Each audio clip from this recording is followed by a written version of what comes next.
week to see if I was going to be in Phoenix on Friday. Said yes. Didn't tell him if I wasn't, I'd have changed my flight, no matter what it would have cost when he told me what it was. Because in my opinion, today will go down as one of the announcements that helps evolve and celebrate and move forward the foundation of our sport, just like some of them that we've had in the last number of months. For our very special announcement this morning, we're joined today by team owner of Petty GMS, Maury Gallagher, team president, a couple of guys that need no introduction, chairman of Petty GMS and seven-time NASCAR Cohen, and the 2023 driver lineup, Cup Series drivers Eric Jones and Noah Gregson, and GMS Racing's Truck Series driver Grant Infinger. So we thank you all for being here today. And with that, I'd like to turn it over to Maury Gallagher, who has some news to share. Maury? Thank you, Winston. Yes, I think Winston has set the stage. I'm just very excited today to announce that seven-time Cup champion Mr. Jimmie Johnson is going to be joining Petty GMS as an owner and a competitor. And we'll have more. Jimmy can talk about that. But it's pinching myself up here with this kind of talent and this kind of record. And I can honestly say that didn't anticipate having this kind of talent up here. It was never not a goal. We want to be at the top. When I chatted with Richard last year as we put our team together and the like, his goal was to be, up front, to be a winner. Mike and I joined forces back in 2015, and since that time, Mike's overseen 41 truck wins, 2 championships, and many ARCA wins and championships as well. So that's the culture of this program, and we want to do it now at the highest level in racing motorsports. And on a personal note, if you had told me when I started in racing in 2010, I'd be sitting here today, that would have been a bridge too far probably. But I couldn't be more excited personally to be here involved with these two gentlemen. Jimmy is going to be obviously a great name and help with a lot of our awareness and marketing. Obviously on the competition side, working with our drivers, Eric and Noah, Grant, all those things will be positive. I think you're going to hear from him. He's going to be as excited to be back and this stuff, and as he moves on in his career and the like. But from a Petty GMS, where we're going, this is a phenomenal step for us. Richard obviously was the first bridge. Now with this one, very, very excited about that. But I'm sure you'll hear good stuff out of these guys. But we look forward to the 23 season. Our driver contingency is as good as anybody in the business. Mike and the competition side have shown good stuff, as you saw with the Darlington situation. So it's very exciting times for us. Thank you, Maury. Jimmy, I remember you telling me the night before you announced that you were stepping away from full-time competition and stepping away from Hendrick Motorsports, that you weren't done. You just didn't know exactly what that path might be. And you've been true to your word that, you've kept very active. And I'm sure I join a lot of people in the garage that look forward to having you back. So how does it feel to be coming back on such a regular basis in NASCAR? How does this day and this evolution feel to you? Honestly, it feels incredible. I must say I did not see this in my future. This is something that an opportunity that's developed that makes sense for so many ways, so many reasons, and an opportunity I'm honored to be a part of and very excited to be a part of. So, with all that being said, again, this wasn't last time I was really at a NASCAR race was here in 2020, other than the double, at the Brickyard IndyCar race. So when I left here, I really had no idea what was in store for me. I knew I wanted to try IndyCar. I had an amazing experience there, and stepping away from full-time IndyCar, I wanted to create, a good 8 to 10 race schedule of just really fun races, and certainly coming back to NASCAR.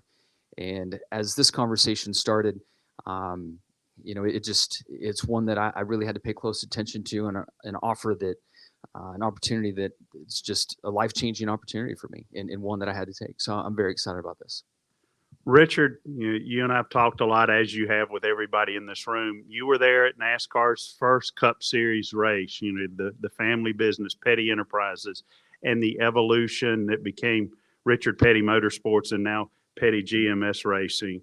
So talk about the addition. What do you feel about the addition of Jimmie Johnson and what that adds to this race team, how things continue to build and evolve? Me and Murray talk all the time about, what can we do to improve our situation, make our business bigger, win some more races. And she called me one day and he said, I've been talking to Jimmie Johnson. And I said, you got to be kidding. Jimmie Johnson wants to be involved with us, or we want to be involved with him.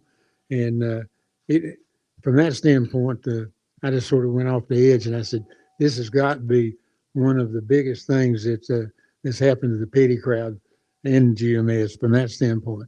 We joined Cahoots last year, got a pretty good start this year, but with Jimmie adding on with his popularity and the people he knows that we don't know, it had to be a heck of a deal. So from my standpoint, it's a big, big step, not just for 1 year, but I'm looking farther down the road.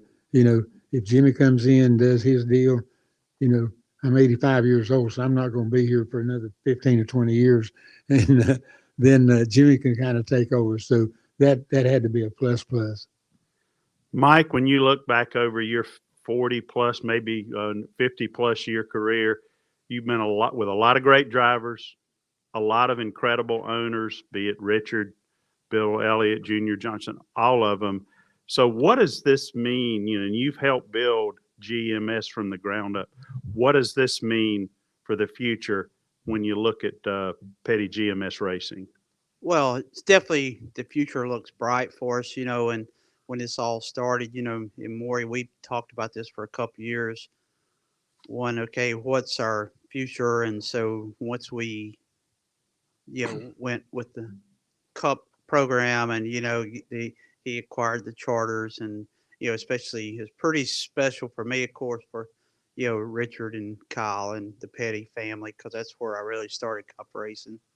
And this is, like I was telling Richard last week, it's our future, and Jimmie, it's our future. And, so it's exciting for us, because feel like, he's going to bring a totally different mindset, to us on certain things. So I'm excited about that, and, we couldn't do this, with the partners we have, without them, with, Eric and, the GM folks. And so we're very blessed, and it's just a special day for us. I mean, Petty GMS has been in business for 11 months. I mean, so it's pretty crazy what's happening in 11 months. And I was telling Maury last night, that we were leaving the restaurant and he's talking about talk. I said, yeah, I'm about talked out. I'm about negotiated out. I'm about done here for a while. But, so hopefully, I know it ain't the last one, but still, excited to, for our future. And it's going to be, like I said, this when we announced Noah, I mean, we're trying to fast track this. That's, and that's what we're doing. Jimmie, that the first part of the announcement obviously is you becoming co-owner. There might be another little bit to it that you want to share with the group. Yes, definitely excited to share more. With that being said, we still have a lot to work through and decisions to make, but I do want to run a limited schedule next year in the NASCAR Cup Series, and we can confirm today that we will kick that off with the Daytona 500. So more to come. We do know that race. But again, there's still a lot to be sorted out, and we hope to have more exciting announcements down the road. Well, I know the fans will appreciate that as well. So, Maury, you're going to have a big off season. What are your thoughts leading in to 2023? Well, this is always a hill to climb in professional sports, and the guy at the top only has one way to go, is down, but we've got a way to go up. And from where I sit, I'm in the cheap seats watching, when these guys, you turn them loose and the product they put out there. And I was very excited when Mike and we were able to acquire and work with Richard and the team and the charters, as he said. But 23 with Noah and Eric, Grant's going to be back. We've got championship, capable people, both in the garage and in the cars. So I'm not going to sit here and predict championships next year, but they're in our future as far as I'm concerned. Jimmie, you didn't use the word retirement a couple of years ago, but you did retire from full-time racing about a month ago. Here we are a month later announcing that you're a team owner. How did you get here? What was that process? I saw you about a month ago, and Yeah. you wouldn't have told me if I'd have asked, but so how did you get here? Needless to say, things escalated quickly. I really did feel like I would run some cup races and was pursuing a few different options. I still have a great relationship with Chip Ganassi and the team, and I am interested in some IndyCar races, interested in sports car racing. So when this opportunity came along, and it really came through the offices of Alan Miller, and he's been my longtime kind of agent, if you will. I know he hates that term, but not only does his office look after my interests, but also Eric Jones. And Michael Bill has kind of been the point person in recent years. And as Michael learned about my desires to continue to drive and to try to find a different way to be involved in the sport, I said, man, you really need to talk to Maury. Like, I feel like there's an opportunity here that really makes sense on both sides. And that was the catalyst and start of it. And literally, here in the last month, a lot has happened. I think a lot of people in any business evolve from the student to, in your case, literally the master and the mentor, as you did at Hendrick Motorsports. When you think about the mentorship opportunity that you have with guys like Noah and Eric, what comes to mind there? Just an opportunity that I have to give back. And I felt like through my career, I had many that believed in me and gave me that chance and did offer advice. And I wouldn't be where I am today if I didn't have someone like Jeff Gordon, mentoring me, and many before Jeff. And through the years, especially once I kind of hit my peak in Cup, many young drivers would talk to me. As I mentioned, the connection with Eric through Alan Miller's office, we've had a relationship. I've known Noah, and I've always been a resource. I've always felt like people help me get to this point by giving, and that I should give back. So now, in the ultimate scheme of things, I will have that opportunity, me challenged to do so, and really excited to share when I can and how I can. And I don't think I have all the answers, and I still have so much to learn, especially with this new role. I know one aspect of the sport, but there are many more for me to learn. And I plan to sit back, listen, take notes from these two pros, and offer help where I can. Well, before we open it up to question, I think I would be remiss.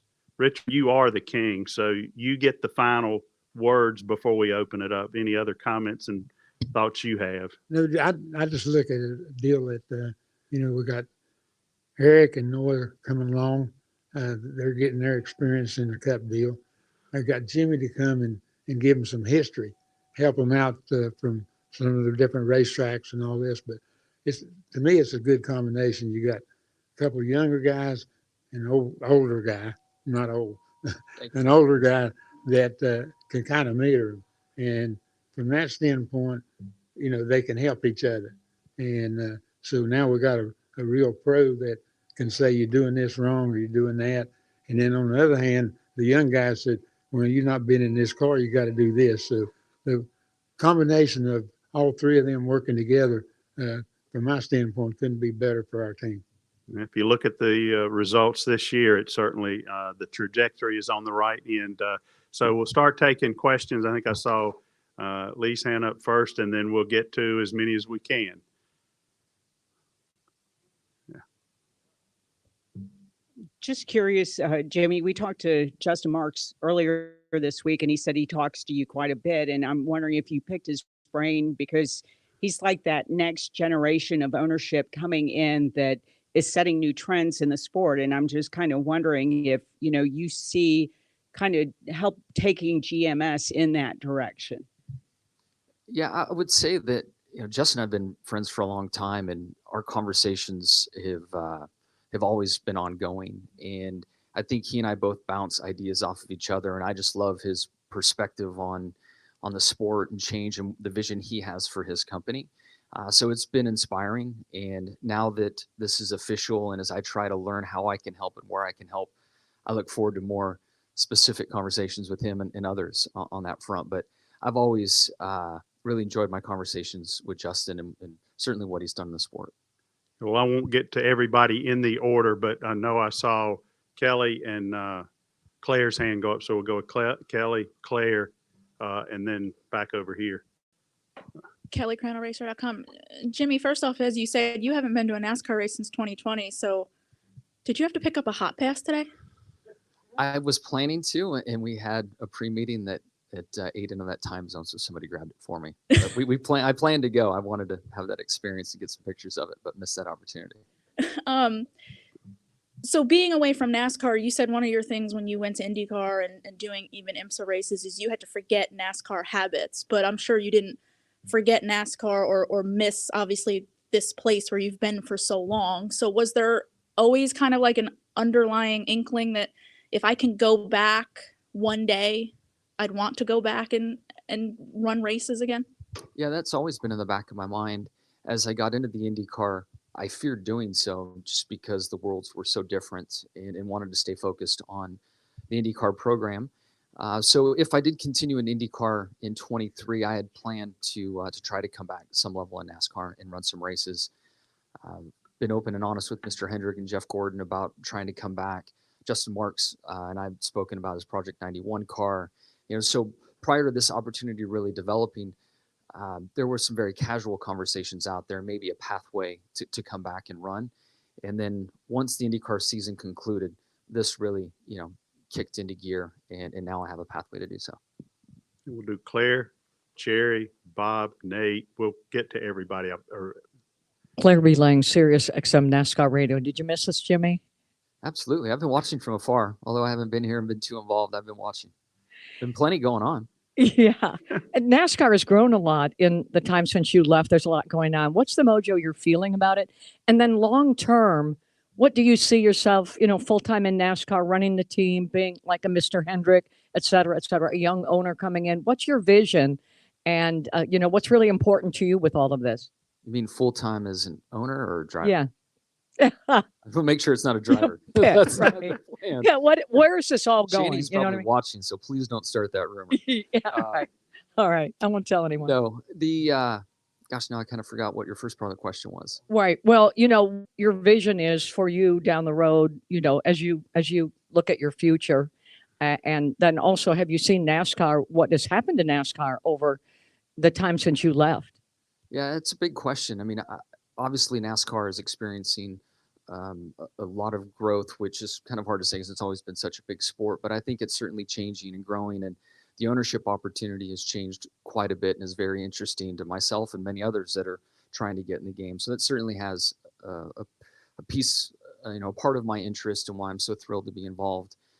Long term, I just don't know what that looks like. We're literally weeks into this, taking place, and I know that I have so much to learn on the ownership side. I do feel that what I've done the last 2 years in racing in IndyCar and fundraising for IndyCar, that I have more experience in the space, and I do think that I have some I can offer there to the company. And then directly to competition side, being able to work with Noah and Eric to be in the car, to be in the shop. There are other aspects there that is kind of the low-hanging fruit that makes sense. I did spend a little time with GM throughout my career, so there's a chance that might be helpful too. So there are a lot of layers to it that I don't quite understand now, but I'm taking this very seriously. And again, this is a chance of a lifetime that I'm very excited about. Okay, we'll do Jerry, Jenna. We're going to try to go back and forth. Jerry, Jenna, Nate, Bob, Ollie. Jerry Jordan, kickingthetires.net. Between y'all, you have 14 championships. You're gonna, to hear Mari talk about you're looking for another one at some point in the future. What is the long-term goal for Jimmie Johnson? Because when you left here and you went to IndyCar, and we didn't think we'd obviously see you back at some point, doing, especially not this. So these conversations that you've had with Justin, with Jeff Gordon and Mr. Hendrick, did anybody say don't do this at any point? And like, are you crazy? I mean, what's your end game? We're all crazy.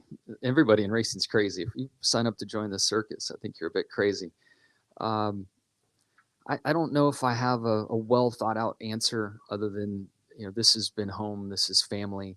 This is the industry that I know.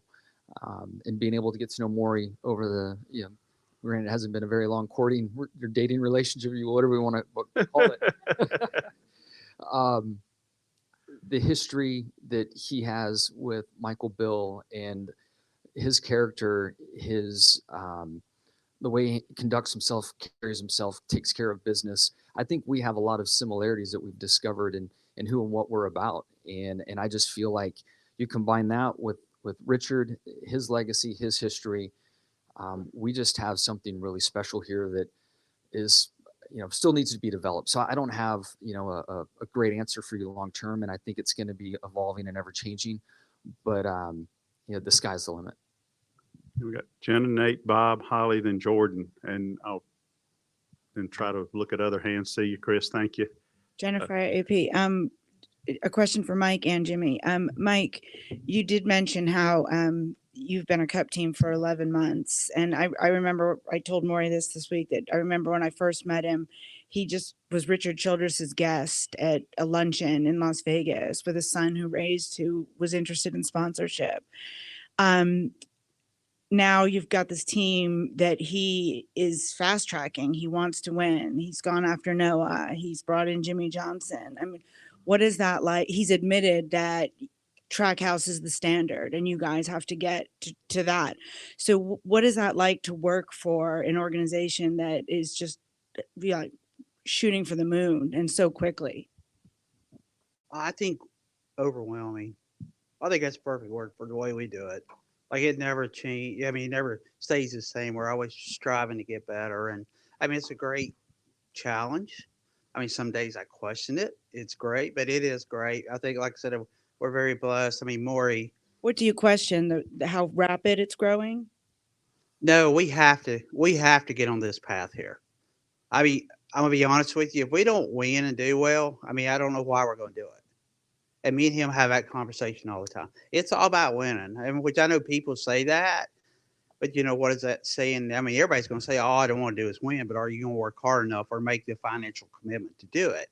And, Maury's done that, and so it's like, it's just, because I want to bring up, like, 14 championships between Richard and Jimmie. Then we got him and that Dale that goes with us. So now he adds 8, so we have you always have to bring that culture. And, when we started Petty GMS, I mean, we talk about the culture and, Eric and Dave's done really well. Right. And, thank Ty and even Jeremy and, the 42 group for really getting us going. So, hey, I mean, it's exciting, but, like I said, I hope a lot of this negotiating is going to be done here in about a week or so, because it's been a lot. But the thing about him, it's always changing, and so it's fun because Lord, I don't know what's going to happen next. I mean, we are going to have 3 trucks and 3 Cup cars. Why not? I mean, why I just don't. We need to have an ARCA car again and a dirt car, and we got a late model. So yeah. Jimmie, how much time you got to spend cheering this guy up? There's a path forward and an aggressive path forward to success, and that's what I'm so excited about. Go ahead. So 4 weeks ago, 4 NASCAR team owners and representatives came to the media and they said the model's broken and something's got to change. And your buddy Jeff Gordon was one of those that said, this has got to change. And I'm curious why you would hear those things and then say, sure, take my money, I want in.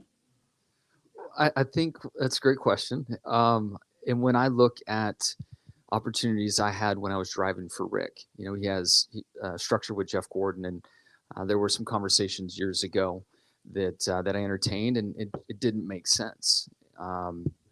Now, I still think there is, work to be done, and both sides have their case, but I do think that it's improving yearly, and it does make more and more sense to be an owner.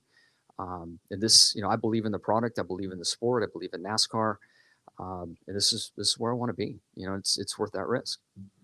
When talking about the winning culture, before we go to Nate, when I mentioned there are 283 wins between the two of them, I was quickly reminded 284 because there is a Petty GMS win there as well. So we'll do Nate, Bob, Holly, Jordan, and Chris.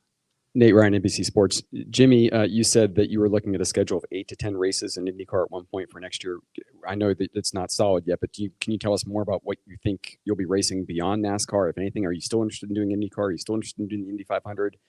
And does having a team ownership here with a Chevy team preclude running for Ganassi or Honda teams at Indy? Yeah, still interested in the sports car, IndyCar. I've got an awesome opportunity to race an off-road truck if I want.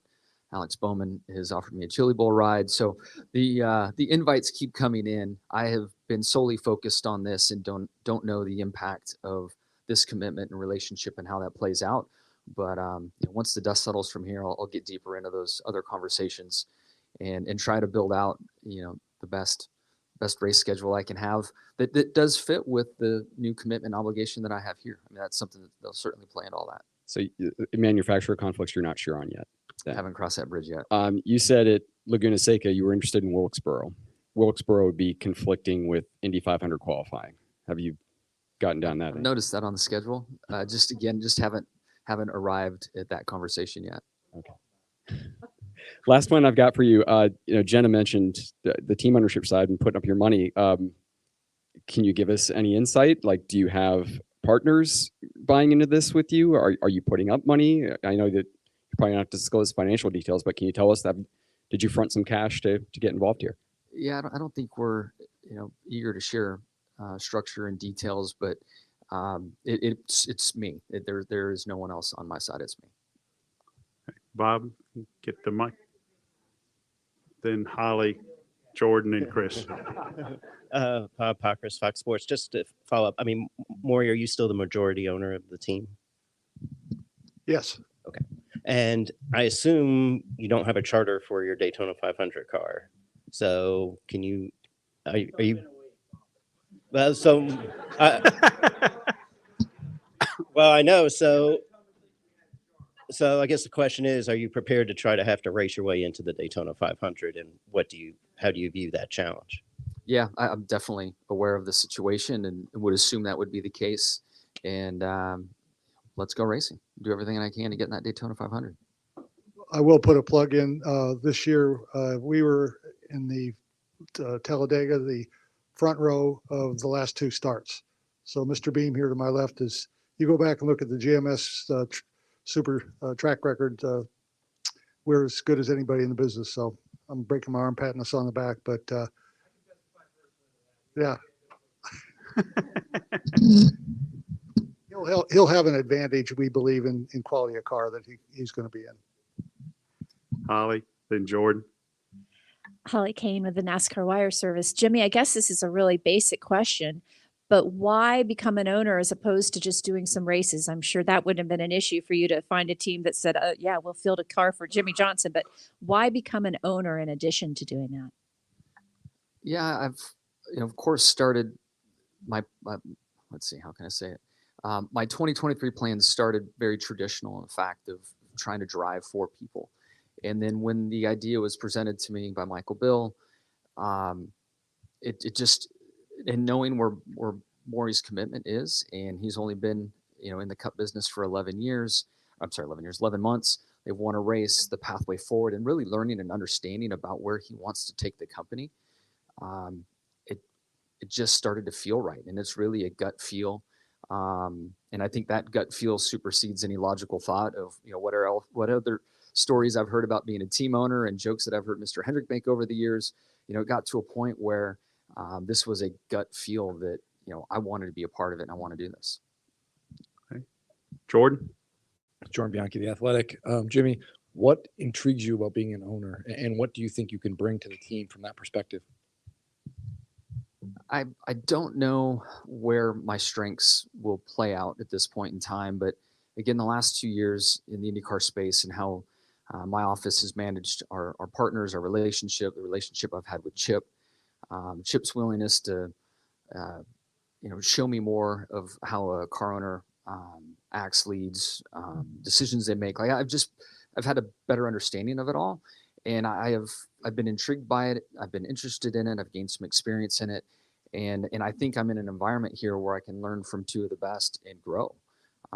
Again, there's some low hanging fruit with the competition side and participating in events, driving in cars, being, helping build culture in the shop, working with our young drivers, so that stuff's kind of a standard, but the bigger picture is an opportunity to learn. And I've enjoyed the experience I've had over the last 2 seasons.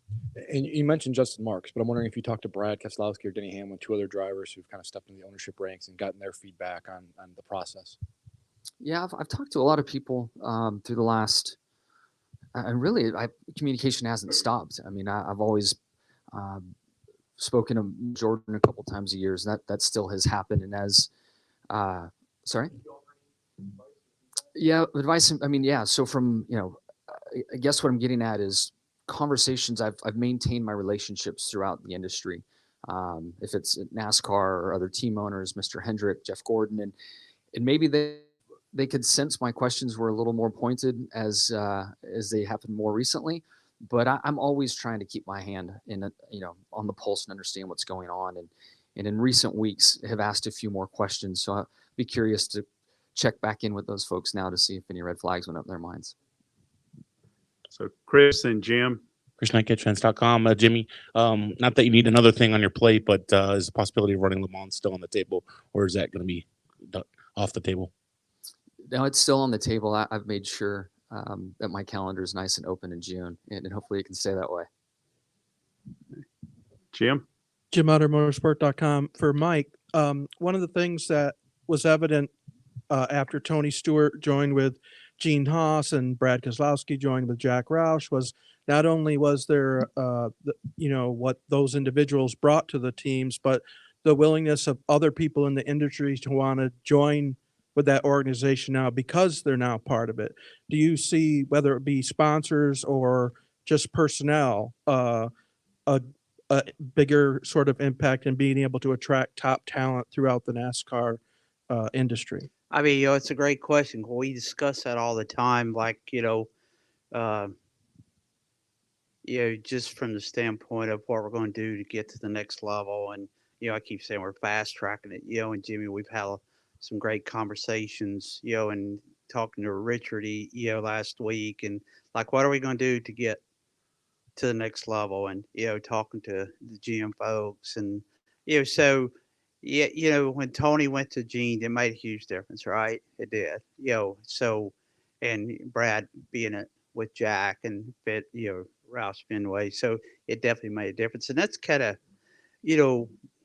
Jimmie, Donati come up here to the shop and met with me, Joey Cohen, and people needs to, you don't need to understand, but it's like 11 months in this deal, and like I told Jimmie, I said there's going to be a huge task here because you take Joey Cohen, you take Chad Norris, you take Dave Ellens, and you take myself, and decision. It's just us four making decisions on this cup stuff, and it's like, I mean, it's not like it's a big committee, right? And so it's like he's getting in on the ground floor, and Maury and I, we've said this all along,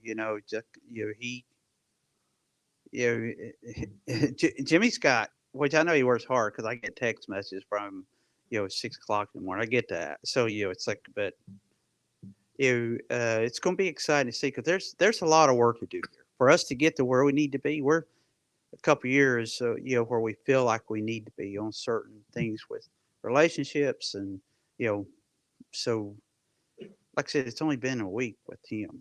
No, you don't need to talk. You don't need to talk. Yeah. Just to follow on to that, one of the things I think that was a seller for Jimmie was I've built a lot of businesses over my time, and there's nothing more exciting in a business world than to start with an idea, look around the corner, and see it work.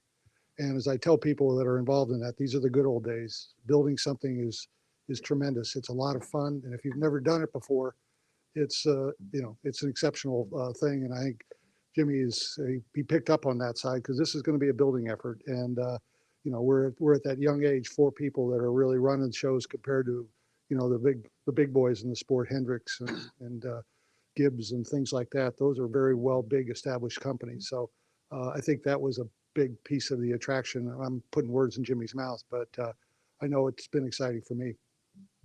Putting no words, that's the absolute truth. certainly hopeful that being involved does attract the sponsors, personnel. That's some of that low hanging fruit that we think we recognize immediately.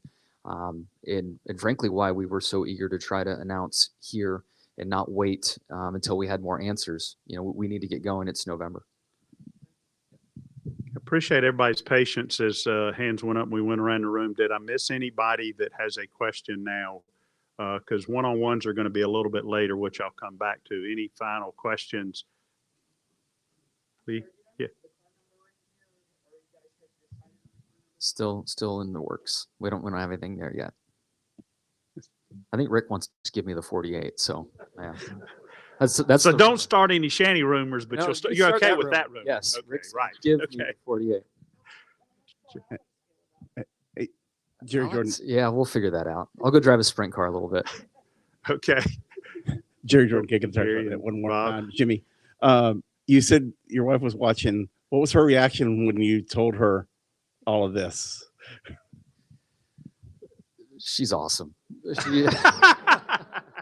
She is my biggest supporter and believes in me more than anyone. So just when I think I've thrown her a curveball, she continues to support me like no one else. So she's absolutely on board. I think my youngest daughter Lydia is probably the most excited, and because she's overheard some phone calls, and she keeps asking me when she can go to school and let people know. So Monday she can go to school and let people know.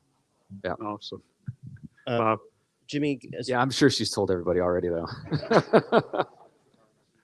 Jimmy, do you have any idea of like what type of races? Like, do you want to do a short track? Do you want to do intermediate? Is there anything specific that you want to do when it comes to the races next year? The Chicago Street Course, is that one as well? Yeah, I think we have a few ways to look at it. I mean, obviously partners in areas that they want to race in, is one thing to look at. I have a list of races that I'm super interested in and would love to do. And then there's also the competition standpoint of, what's best for the team. Are there test sessions? Would be really nice if I could test a car and then go to that race because so much has changed. How can we collect more data and information for our group to help the 42 and the 43? And Winston, since you're standing there, does this impact his Hall of Fame eligibility timeline? Those have been done on a case-by-case basis. The intent of the eligibility rule is that somebody not compete significantly or full-time in the area that a competitor have worked in, be it a driver, crew chief, et cetera. So NASCAR, the Hall of Fame, with input from the nominating committee, would look at whatever that situation is at the time and make a determination. We've got a couple of examples that we've worked through, but there's not a hard and fast. So the answer is we don't know until the scenario plays out. So, and I don't know how many races he's going to run either. So for whatever that's worth. I can confirm that. Yeah. But Matt had a full year off, then racing another full year off. But so that 31 did push his eligibility back. So that's accurate with Jeff Gordon. I believe it was 8. It did not. And looking at the circumstances of how they came in to help in very challenging situations was also a factor that the committee felt like was important. But great points. Any final questions or points from folks up here? Getting back to your question of what races he's going to run, he's going to look at where's the biggest purses.